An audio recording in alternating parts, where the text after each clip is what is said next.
જો તમે આ વિશુદ્ધ ભક્તિમાં આવ્યા ને, આ એક જન્મનો પ્રયાસ નથી, કેટલા જન્મોની સાધનાઓ કરતા કરતા કરતા કરતા આ નિર્ગુણ અને નિષ્કામ ભક્તિ પ્રાપ્ત થાય છે. પિતૃઓની, દેવતાઓની, દેવી આ બધી ઉપાસના કરતા કરતા કરતા વ્યક્તિ ભગવત ભક્તિનો અધિકારી પ્રાપ્ત કરે છે. અને આમ બહુનામ જન્મનામ અને વાસુદેવ સર્વમિતિ સ મહાત્મા સુદુર્લભ, સર્વત્ર ઈશ્વર છે એવું જ્ઞાન પાનારો એ મહાત્મા તો દુર્લભ છે. બધે ઈશ્વરને જોનારો પરમાત્માને જોનારો એ મહાત્મા દુર્લભ છે. એમ કહેતા આગળ પરમાત્મા સમજાવે છે કે જુદી જુદી કામનાઓને લઈ મનુષ્ય જુદી જુદી દેવતાઓની ઉપાસના કરે છે. કારણ કે આપણે ત્યાં અમુક વસ્તુની પ્રાપ્તિ માટે અમુક દેવતાઓની ઉપાસના બતાવી છે. ભાગવતજીમાં પણ જ્યારે ભાગવતજીનો પ્રારંભ થયો ત્યારે સુખદેવજી પરીક્ષિતને દ્વિતીય સ્કંદમાં સમજાવે ત્યારે આ જોઈએ તો આની ઉપાસના કર, આની પ્રાપ્તિ કરવી હોય તો આની ઉપાસના કર, ધન જોઈએ તો કુબેરની ઉપાસના કર, રૂપ જોઈએ તો આની ઉપાસના કર. અનેક ઉપાસનાઓ, અનેક દેવતાઓની ઉપાસનાથી અમુક સિદ્ધિઓની પ્રાપ્તિ થાય છે. પણ જ્યારે સુખદેવજીએ જોયું કે પરીક્ષિતને તો ભગવત પ્રાપ્તિ કરવી છે, પછી ભાગવતજીનું શ્રવણ કરાવ્યું. આમ કહ્યું, યો યો યામ તનુમ ભક્ત શ્રદ્ધયા અર્ચિતુમ ઇચ્છતિ તસ્ય તસ્યામ ચલામ શ્રદ્ધામ તામેવ વિદ્ધામ્યહમ. જેને ભજે છે એની શ્રદ્ધા એમાં હું દ્રઢ કરી દઉં. જેની જ્યાં શ્રદ્ધા છે ભગવાન કે ત્યાં એની શ્રદ્ધાને હું દ્રઢ કરું, પાકી કરું. પણ એને જે ફલ જે દેવતાઓ પાસે પ્રાપ્ત થાય છે એ બધા દેવતાઓ મારી પાસે જ ફલ લઈ એને સુધી પહોંચાડે. આકાશાત પતિતોયમ યથા ગચ્છતિ સાગરમ સર્વદેવ નમસ્કાર કેશવમ પ્રતિ ગચ્છતિ. જેમ આકાશમાંથી પડતું જળ નદી નાળા જુદા જુદા રસ્તે સમુદ્ર તરફ જાય છે, એમ જ્યાં જે કરેલા નમસ્કાર છે, નમન છે, એ બધા વાટે છેલ્લે તો પરમાત્મા તરફ જ જઈ રહ્યા છે. આગળ કહ્યું કે પ્રભુ જુદી જુદી રીતે અર્જુનને સમજાવી રહ્યા છે પોતાના સ્વભાવને, પ્રભાવને. અને મને ભજનારો મને પામે છે, દેવતાઓને ભજનારો દેવતાઓને પામે છે. અને આમ કહેતા 29મા શ્લોકમાં પ્રભુએ કહ્યું, અને આમ જે વ્યક્તિ અધિભૂત અને અધિદૈવ સહિત અધિયજ્ઞ સહિત સૌના આત્મા સ્વરૂપ મને અંતકાળે ઓળખી લે છે એને પછી જન્મના ચક્કરમાં નથી પડવું પડતું. અધિભૂત એટલે પોતાના શરીર સહિત સંપૂર્ણ પંચ મહાભૂતોને, આ જગતનું સર્વ વ્યાપક બ્રહ્મ જ છે એ રીતે ઓળખી લેવું કે આ સર્વ બ્રહ્મનો જ વિસ્તાર છે, એ છે અધિભૂત. અધિદૈવ છે મન ઇન્દ્રિયોના અધિષ્ઠાતા દેવતાઓ સહિત બ્રહ્મ વગેરે દેવતાઓ ભગવાનથી પ્રગટ થાય છે અને એ જુદા જુદા ઇન્દ્રિયોના દેવતાઓને પ્રગટ કરે છે, એ છે અધિદૈવ. અને અધિયજ્ઞ છે અંતર્યામી વિષ્ણુ, જે સર્વ સ્વરૂપો વિષ્ણુ અને ભગવાનના સર્વ અવતારો એ છે અધિયજ્ઞ. આને જે ઓળખી લે છે એને જન્મરના ચક્કરમાં નથી પડવું પડતું. એમ કહેતા આ અધ્યાયને વિરામ આપીએ. ઓમ તત્સદિતિ શ્રીમદ ભગવદ ગીતાસુ ઉપનિષત્સુ. 6થો દિવસ છે, કાલે પૂરું કરવાનું છે, મારે 18 અધ્યાય સુધી જવાનું છે. એટલે થોડી અત્યાર સુધી ગાડી દરેક સ્ટેશને અડધો કલાક રોકાતી હતી, હવે 5 મિનિટ રોકાઈને આગળ જઈ રહી. અત્યાર સુધી બળદગાડામાં જતા હતા, હવે વિમાનની સફારી. બ્રહ્મ શું છે? કિમ બ્રહ્મ ક્યાં હૈ? જો અર્જુન કે એક પ્રશ્ન તમે જુઓ, અર્જુન પણ સાધારણ નથી, સર્વ શાસ્ત્રોનો વેદતા છે અને એટલે એના માટે એના પ્રશ્નો પણ બહુ ઉત્તમ છે. જો વક્તા નો આધાર રાખે છે શ્રોતા ઉપર, શ્રોતા કેટલો તત્પર છે, કેટલો અભ્યાસુ છે, કેટલો જ્ઞાની છે, એ પ્રમાણે વક્તા ઉત્તર આપે છે. કારણ કે જેવો અધિકાર એ પ્રમાણે ઉપદેશ થવા જોઈએ. શાસ્ત્રની એવી આજ્ઞા છે. કારણ કે સાવ સાધારણ અધિકાર વાળો વ્યક્તિ કોઈ પ્રશ્ન કરે તો વક્તાનો ઉત્તર પણ એના અધિકાર અનુસાર હોય અને અધિકાર પ્રમાણેની વાણી હોય એ જ ઉદ્ધાર જ થાય અને એ જ શોભે. જો સૌથી પહેલા અધિકાર પામવો પડે, પછી હવે નાનકડું બાળક આપણને પૂછે કે ગાડી કેમ ચાલે તો આપણે સ્ટેરિંગ બતાવીએ, સ્ટેરિંગ. એનાથી થોડો મોટો પૂછે તો આપણે કહીએ પેટ્રોલ. પણ ઓટોમોબાઈલ એન્જિનિયરિંગ જે ભણતો હોય એ પૂછે કાર કેમ ચાલે તો આખું કારનું એન્જિનિયરિંગ કહેવાય. એમ કયો અધિકાર વાળો વ્યક્તિ કયો પ્રશ્ન પૂછે છે એ પ્રમાણેનો ઉત્તર છે. ગીતાજી કદાચ ક્લિષ્ટ લાગે કારણ અર્જુનના પ્રશ્નો, અને અર્જુન સાધારણ નથી. એ ભગવાનના બતાવેલા તત્વજ્ઞાનને સમજે છે, એ જાણે છે. અને એટલા માટે ભગવાન એ રીતેનો ઉત્તર આપે છે, કારણ કે અધિકાર શબ્દ ભાગવતજીમાં પણ વપરાય અને એટલા માટે 3 પ્રકારના વક્તા અને શ્રોતા ભાગવતજીમાં પ્રથમ સ્કંદ એ અધિકારનો કહ્યો છે, અધિકારની 3 પ્રકારના વક્તા અને 3 પ્રકારના શ્રોતા. આપણે ત્યાં દરેક ગ્રંથો સંવાદ રૂપે છે.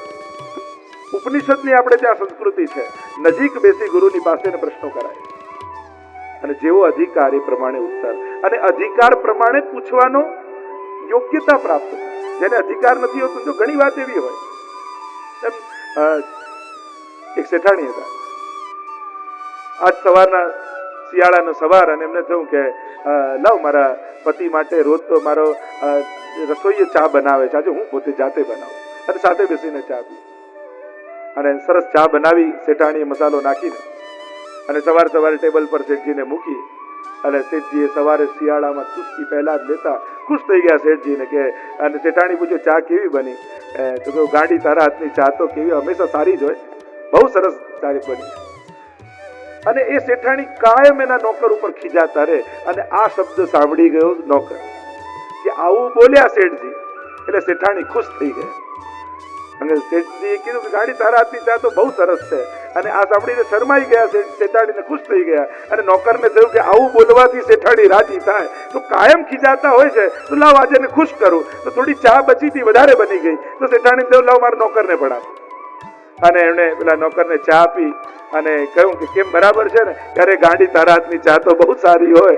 શેઠાણી કે હાથનો હાથ છૂટો. અધિકાર વગરના વાક્યો પ્રસન્ન નહીં, અપ્રસન્નતા આપે. શેઠજીને અધિકાર છે એટલે કહી શકે, પણ શેઠાણીને નોકરને અધિકાર નથી એ શબ્દો વાપરવાનો. શેઠજીના મુખે નીકળે તો પ્રસન્ન થાય, પણ નોકરના મુખે સાંભળીને તો નારાજ જ થઈ જાય. એટલે કયા શબ્દો કયા અધિકારીના મુખે નીકળે છે એની મહત્તા. અહીંયા અર્જુન પૂછે છે કિમ બ્રહ્મ, બ્રહ્મ શું? સાધારણ અથાતો બ્રહ્મ જિજ્ઞાસા, જે બ્રહ્મસૂત્રના પહેલું સૂત્ર છે એની વાત. એટલે ગીતાજીને એટલે જ કહીએ છે ને, સર્વ ઉપનિષદો ગાવો દોગ્ધા, સર્વ ઉપનિષદોનો સાર ગીતાજી. સત્સંગ યાત્રાનો આ 7મ દિવસ, અને સત્સંગની આ યાત્રા એક એક અધ્યાય રૂપી ઘાટોમાં થતી થતી આગળ વધી રહી છે. સમય તો સરતો જ જાય, અને સત્સંગમાં હંમેશા એવું જ થાય, કથાની તૈયારીઓ મહિનાઓથી વર્ષોથી ચાલતી હોય, પણ એકવાર શરૂ થાય પછી ક્યારે પૂર્ણતાના આરે આવી જાય. અને અમારું તો આખું વર્ષ ક્યાં જતું રહે ખબર નથી પડતી, કારણ કે આમ કથાઓ અને સત્સંગો ચાલતા જાય. પહેલા દિવસે શરૂ થાય ત્યારે એમ થાય કે પ્રારંભ થયો, પણ જોતામાં ક્યાં 7મો દિવસ આવી જાય. અને એમાં પણ ભગવદ્ ગીતાજી જેવો વિષય લઈને જયારે આપણે બેઠા હોઈએ, અને એક એક શ્લોકો પ્રભુના મુખમાંથી જયારે પ્રગટ થતા હોય, ત્યારે ભગવાનની વાણીને સમજવી તો અગમ્ય છે, કારણ કે ત્યાં આપણી ગતિ નથી. આપણે સંસારમાં રહેનારા સંસારી જીવો, અને આપણી મતિથી ભગવાનને સમજવા એ સંભવ નથી. એ તો વાચો નિવર્તન્તે અપ્રાપ્ય મનસા સહ, એ તો બધાથી પર છે, કિંતુ એની કૃપા થકી, એની કરુણાથી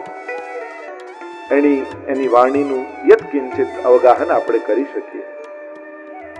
18 અધ્યાયમાં અર્જુને પૂછેલા પ્રશ્નો અને ભગવાને આપેલા એના ઉત્તર, કેવલ અર્જુનને નિમિત્ત કરીને ભગવાને સમગ્ર જગતને આ સુંદર ઉપદેશો આપ્યા છે. કૌરવ મરે એમાં ભગવાનને રસ નથી, અર્જુનનો મોહ મરે એમાં ભગવાનને રસ છે.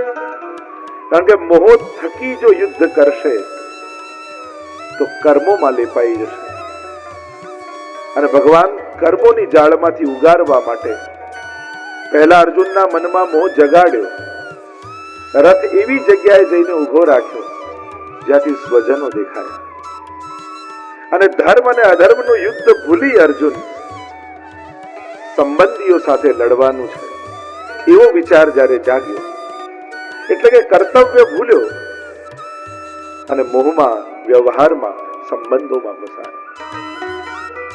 ધર્મને જીતાડવો છે એ ભૂલી ગયો અને હું જીતીશ અને હું હારીશ એવી અહમતા અને મમતામાં ફસાય.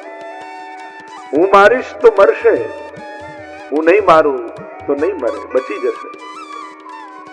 અને આવા બંને પ્રકારનો અહંકાર જ્યારે અર્જુનના મનમાં જાગ્યો એટલે કે પોતાને કરતા ગણવા લાગ્યો. હું કરનારો છું, હું જીતનારો છું, હું હારનારો છું. ભૂલી ગયો દરેકને ભીતર વિરાજેલા પરમાત્મા કરાવી રહ્યા છે. એ જ સર્જક છે, એ જ પાલક છે, એ જ વિસર્જક છે. અને મોહમાં ફસાયેલો અર્જુન જ્યારે પોતાના ગાંડીવને છોડી દે છે, આંખો આંસુઓથી ભરાઈ જાય છે. ન કાંક્ષે વિજયમ કૃષ્ણ, મારે વિજય પણ જોઈતો નથી. અર્જુનને એમ છે કે ભગવાન મને જીતાડવા માટે મારો પક્ષપાત કરીને મારા રથની લગામ પકડીને ઉભા છે. અને ભગવાન આખી ગીતામાં સમજાવે છે, મોહનો નાશ કરે છે. હું તારા માટે નહીં, હું ધર્મ માટે લડી રહ્યો છું. હમણાં ધર્મની જવાબદારી તારા માથે છે, એટલે તારા રથની લગામ પકડી. કદાચ દુર્યોધન આ જગ્યાએ હોત તો દુર્યોધનની લગામ પકડીને ઉભો હોત. મારે વ્યક્તિઓની પ્રધાનતા નથી, મારે ધર્મની પ્રધાનતા છે. જે ધર્મના પક્ષે હશે એના પક્ષે હું પણ હોઈશ. અને આમ સુંદર ઉપદેશો કરતા પ્રભુ કાલે 7મો અધ્યાય આપણે પૂર્ણ કરી 8મા અધ્યાયમાં પ્રવેશ કર્યો હતો. અક્ષર બ્રહ્મ યોગ નામના અધ્યાયમાં અર્જુન સુંદર પ્રશ્નો કર્યા છે. કિમ તદ બ્રહ્મ, એ પુરુષોત્તમ બ્રહ્મ શું છે? અધ્યાત્મ શું છે? કર્મ શું છે?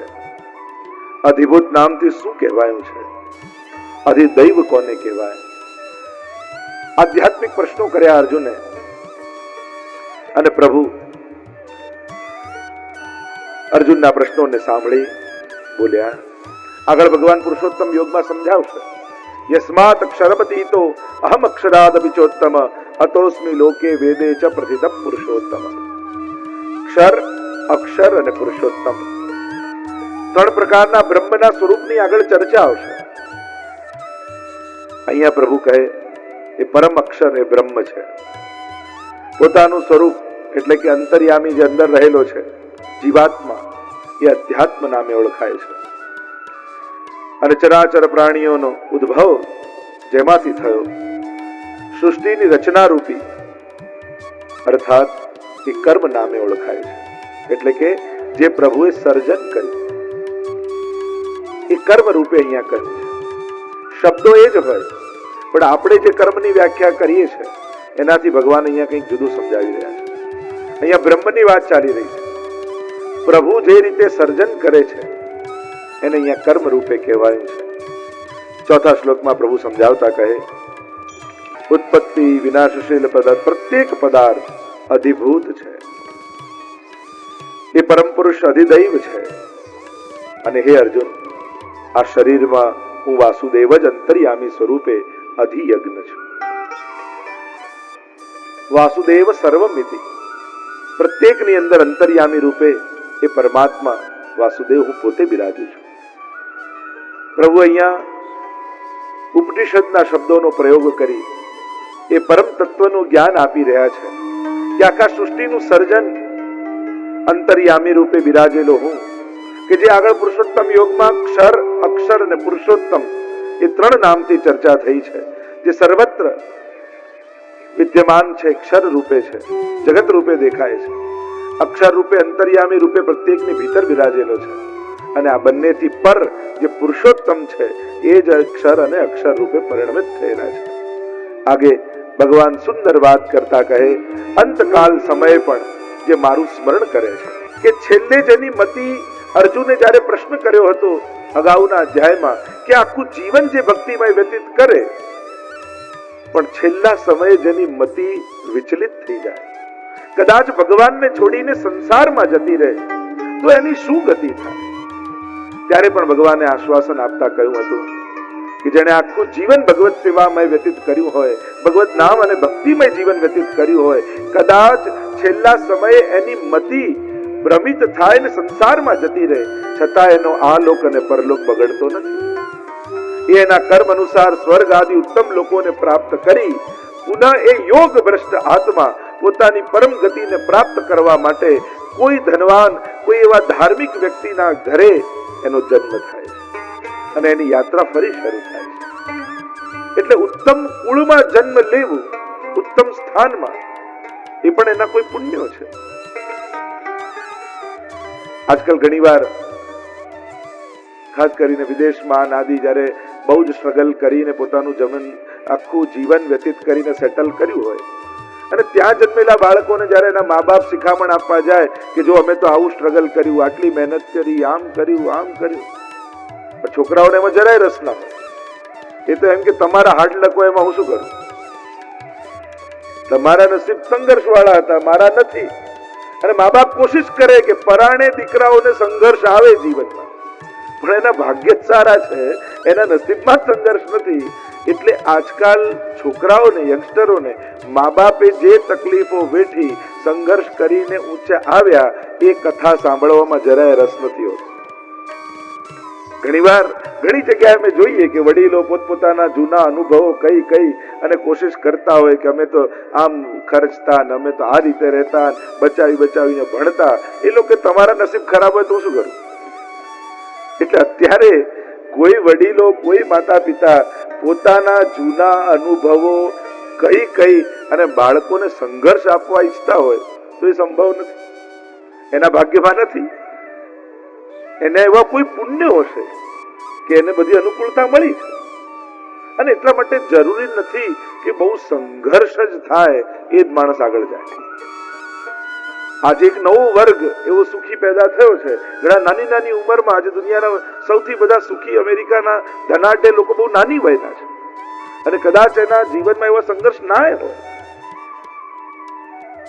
કર્યા છે અનુભવ તો ઉત્તમ વાત છે, તો એનો આનંદ માણી શકો છો. જેણે નથી કર્યા એના જીવનમાં જુદા પ્રકારના સંઘર્ષો આવે છે, જુદા ચેલેન્જો એના જીવનની સામે આવે છે અને એ પ્રકારે એના જીવનની દિશા મળે છે. અને એટલા માટે કોઈ એવું માનતું હોય કે દુઃખી થયા પછી જ સારા અનુભવો મળે એવું જરૂરી નથી. જેને જીવનમાં ખરાબ જ અનુભવ થયા હોય ને એની સલાહ લેવા ન જવાય. કારણ કે શું થાય, એને બહુ નેગેટિવ થઈ ગયો માણસ, કોઈના પર ભરોસો ના રાખતો, કોઈના પર વિશ્વાસ ના રાખતો, કારણ કે એનો વિશ્વાસ બધા પરથી ઉઠી ગયો.